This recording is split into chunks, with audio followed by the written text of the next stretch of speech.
Thank you for staying. The News Belt app and next. And on our first story, flag bearer of the opposition National Democratic Congress, John Dramani Mahama, is recommending the addition of more bonds to government's debt restructuring. He says doing so for the 7-year Dachi bond will free up money for the Get Fund projects in educational institutions. Mr. Mahama is promising to take necessary steps to complete stalled projects in the educational sector. Nanayo Jima has been following the Building Ghana tour to the Ahafo region and filed this report. Government has borrowed money against the Get Fund.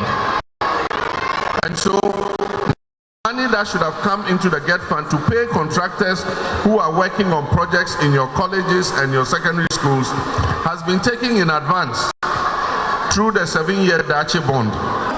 Dachi Trust PLC is a special purpose vehicle incorporated as a public limited liability company to, among others, issue debt securities for the purpose of financing the construction of educational infrastructure and refinancing the Get Fund debts. So currently the Get Fund has no money to pay contractors who are working on projects in your schools.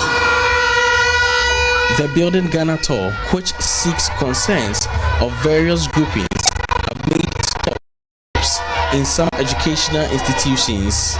Key among issues raised by students and staff is inadequate infrastructure. When you have a good look at the school, it's a very nice environment, but due to lack of infrastructure, the men do go to Mahame to lodge.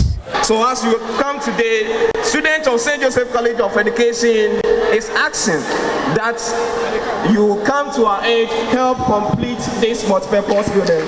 In response, the former president points to the government's indebtedness to contractors on these projects as reason for the stalled projects. The NDC flag bearer prefers solution. And so what we're saying is that the Dachi bond should be added to the debt restructuring to free up the money to come into the Get Fund again, so that we can build hostels for you, we can build classrooms for you, we can build dining halls for you, we can build administration blocks for you, and put the infrastructure in place so that you can have a good learning experience in this college. In reviewing the free SHS policy, the former president says feeding grants for some students will be reversed to heads of institutions. Free SHS there, Abba. And so I'll see a no send a bear, you been home for so ye. And no teacher and a kind. Also, crochet your name could I need the and yet. And it was a Oberco schooler. Sika Ober say, Oberto Adriana Mana Akudi Ewo School, a bro school fees are not yet Triano. And she shall my and say, we are school paying here, one our school, no so a headmaster. Only quite so Oberto Adriana Manano. Yet, Adriani free, baby, a friend of buffer stock. Neto de be Adriana ma, and Quadano Edacom. Enti, Yaba, say buffer stock no, Emma Adriana no, Yabejisa, 2 meno, near the ma school headmaster no. Enti Sikanaba headmaster no, na Omodia to Adriani Aman Quadano.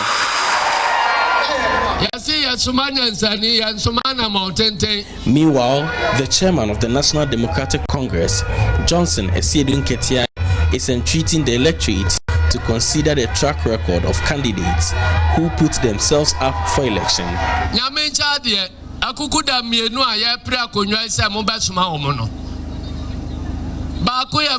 Dr. Mahmudu Baumia. Bakoso ya frano President John Dramani Mahama. Womunyina Muni Mobia Subai Mebwa. Dia wana mwa ocha sodo sa na yenye commission bia da munim. Enunti dia ka so betra konwa so a. Omo bosia na yedi tobu to see wa eno ne yedi beji sika de aya akwai me pa cha umunim no awa betra konwa so a tobu to watwam na bosia so wabura wamfa nya de pa binti no ene e ka mene Ghana fo a we are seeing one more fry and cardine, just how die a car into Mintua. And San Jumaho.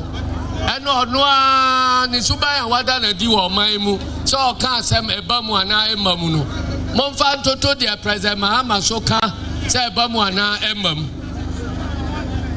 Namon Reso, Namon Tuaban.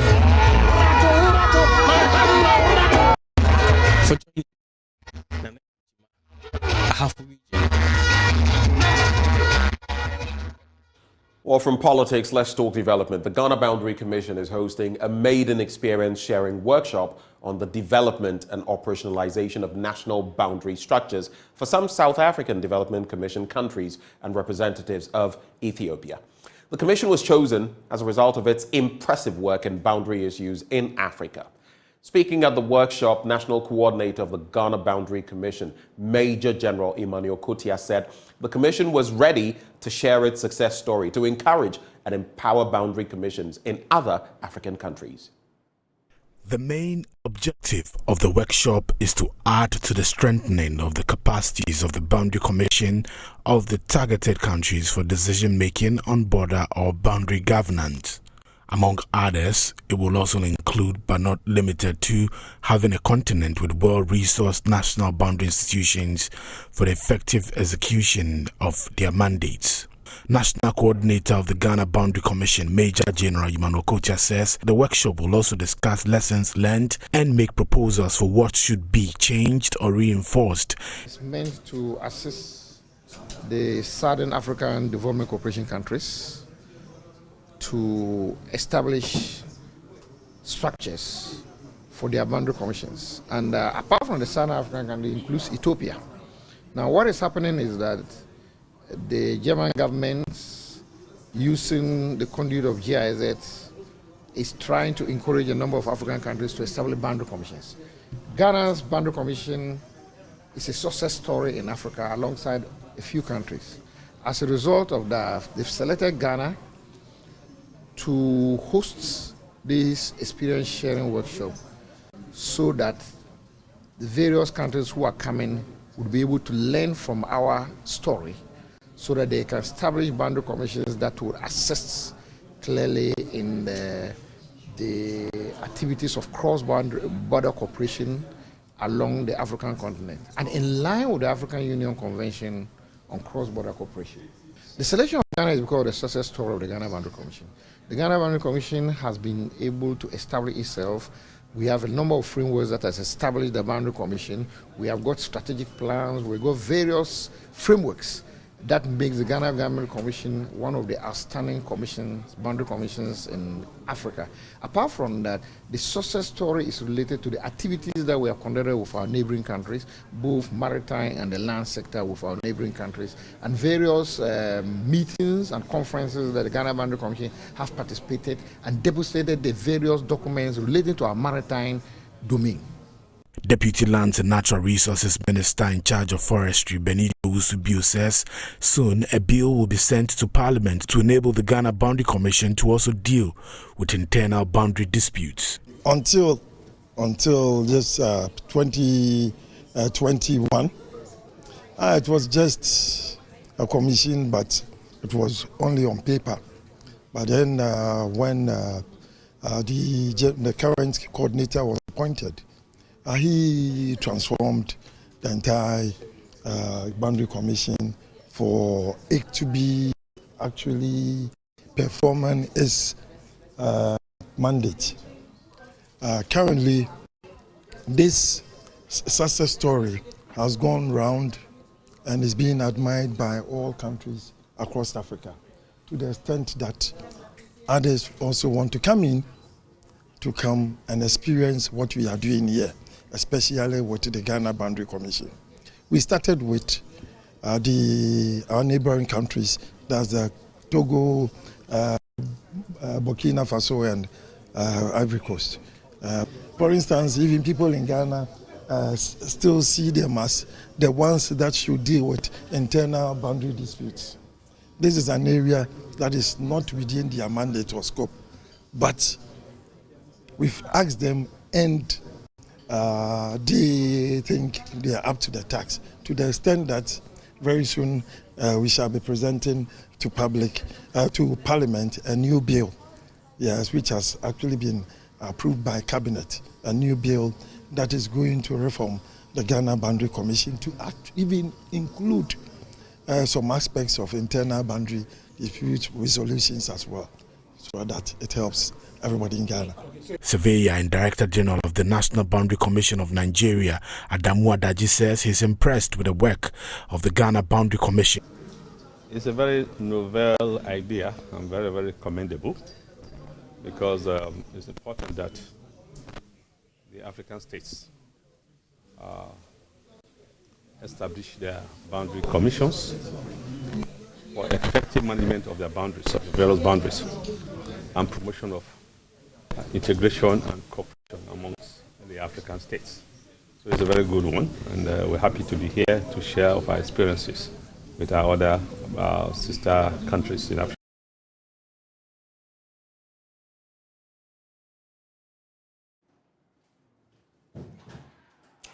Well, on our next story, ECOWAS has started a 5-year strategic plan to ensure rapid and effective data sharing for emergency preparedness and responses among member states. The Risk Communication and Community Engagement Network will enhance public health emergencies and the outbreak of infectious diseases. There's more in this report. Deputy Minister of Health, Mahama Asseyin, assessed that community engagement is crucial in the control and treatment of disease outbreaks. He said that there is a need to research effective communication strategies to reach communities with information in times of outbreak. We've developed a pilot at Hohoi where the communities can talk straight to the facility at Hohoi. Even you can have Victoria. That's why we have moved to Agenda 1.1. to make sure that every district is ready when there are outbreaks.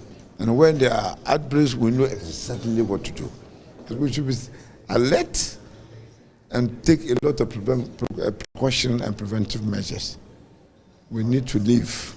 Life has no substitute. Chairperson of the ECOWAS Risk Communication and Community Engagement Network, Dr. Costa Abuaji, revealed that officials from the ECOWAS region are engaging first ladies from all 15 ECOWAS countries to take up ambassadorial roles in risk communication.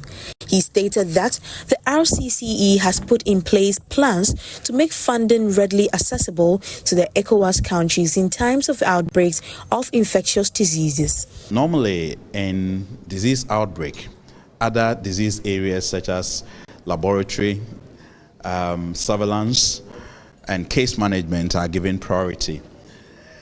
It is now time to focus financial resources on the risk communication in our various countries, because diseases starts actually from communities and ends in the community.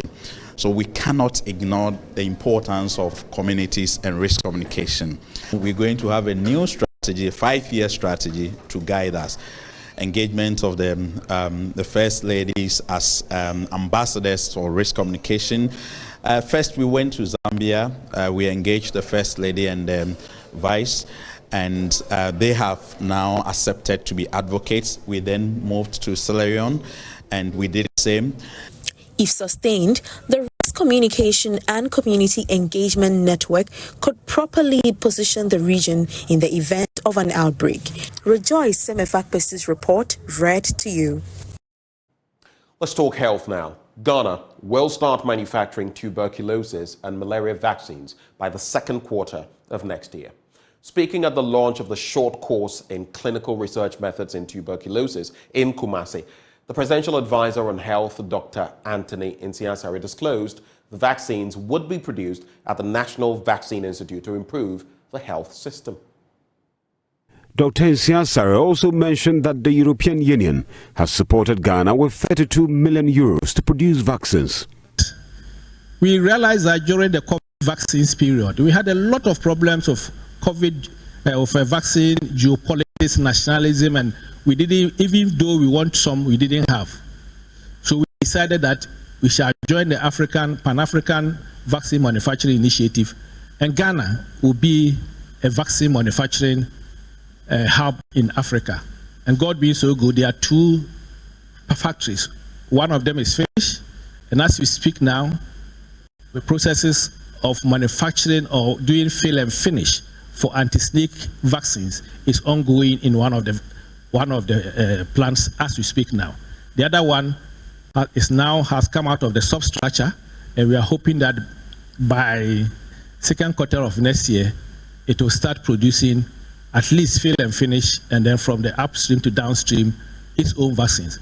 And TB vaccines will be one of the vaccines that will be producing in Ghana. The good thing is that we shall also be doing fill and finish, and also the drug product, and then fill and finish for the endemic malaria areas for the new R21 malaria vaccines in Ghana. The short course in clinical research methods in tuberculosis is an initiative by the GlaxoSmithKline in partnership with the Kwame Nkrumah University of Science and Technology. The course is expected to build the capacities of young researchers and guide them in asking the right questions to combat tuberculosis. Pro-Vice Chancellor of KNUST, Professor Ellis Osudabo. And it was clear in some of our regions across the country, many of our pregnant women had TB and did not know. The infection obviously is rife and amongst us. All you need is a certain predisposition that reignites the disease. Those predispositions are well documented. Poverty is only the epitome of those precursors that I was talking about. A person who is poor will not be able to afford good nutrition and therefore would result in one of the precursors to pulmonary tuberculosis. Vice Chancellor of the Kwame Nkrumah University of Science and Technology, Professor Mrs. Rita Kusia-Dixon, encouraged the participants to forge strong networks. Reporting for JoyNews, Kwesi Deborah. Well, staying on health, the neonatal intensive care unit at the Wenchi Methodist Hospital in the Bono region is advocating the involvement of men in the kangaroo mother care of preterm babies. Leaders at the unit say kangaroo mother care could be done by anybody apart from the mothers, hence the need to get fathers involved to keep their babies warm. Head Dr. Solomon Chamogo has been speaking with JoyNews' Nesta Kafui Ajoma at Wenchi. The neonatal intensive care unit of the Wenchi Methodist Hospital is sensitizing mothers to ensure that they practice the kangaroo mother care for the survival of their preterm babies. Dr. Chemogo explained that the kangaroo mother care combines skin-to-skin contact with exclusive breastfeeding for the babies. He emphasized the key success of survival in preterm babies is regular KMC or skin-to-skin contact, hence the need for the men to get involved. We've had about 100 preterm babies from the beginning of this year up to now. And as part of our awareness creation for this year's Prematurity Celebration Month, we want to drum home the message that small actions yields bigger impact. And we are focusing on immediate skin-to-skin everywhere. Studies have shown that when we do skin-to-skin, the baby's temperature is stabilized. It helps them in their weight gain, and then it even stabilizes or it helps to improve their breathing, or it prevents them from having breathing difficulties. So I want to advise the public that skin-to-skin also helps in the survival of premature babies, and it can be done everywhere, even when they go home. And it can also be done by anybody the father of the baby can do. So my fellow men, please assist your wives, to help with the skin-to-skin. This can help to keep the babies warm and can help in their overall survival. Dr. Chemogo appealed for support to a spacious facility to house the preterm babies to avoid congestion, which could cause infection and lead to death among the babies.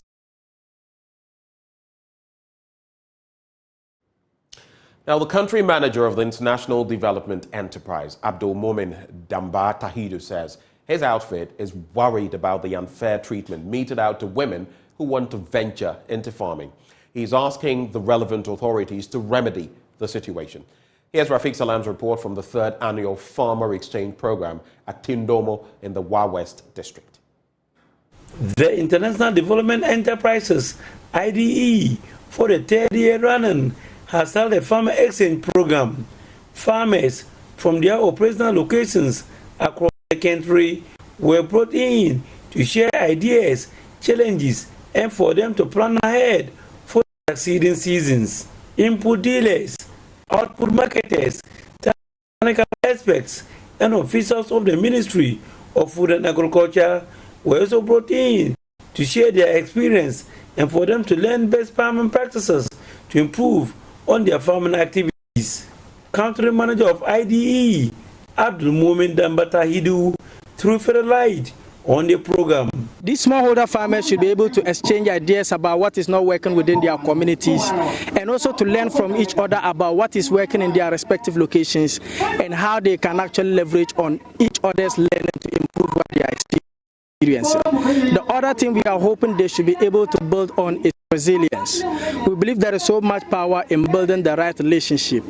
Our key question is, who are the right stakeholders the smallholder farmers should be building relationship with, and how can we facilitate that relationship? So these are really some of the things we want to learn. We want to build visibility with the Ministry of Food and Agriculture through this program and to ensure that we are building the right relationship with the smallholder farmers, the agri extension agents, the farm business advisors, and all the key stakeholders that should enhance a market ecosystem that supports all actors to thrive.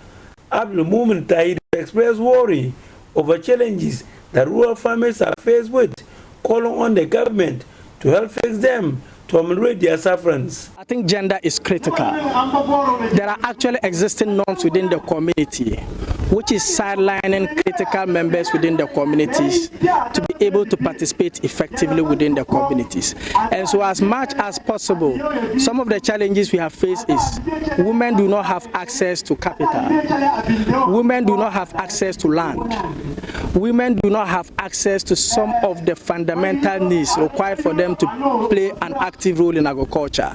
And so these are some of the challenges we have faced. The role of women in the community goes beyond just domestic activities. That's the note on which we end the news, but stay with us. Up next is the news review.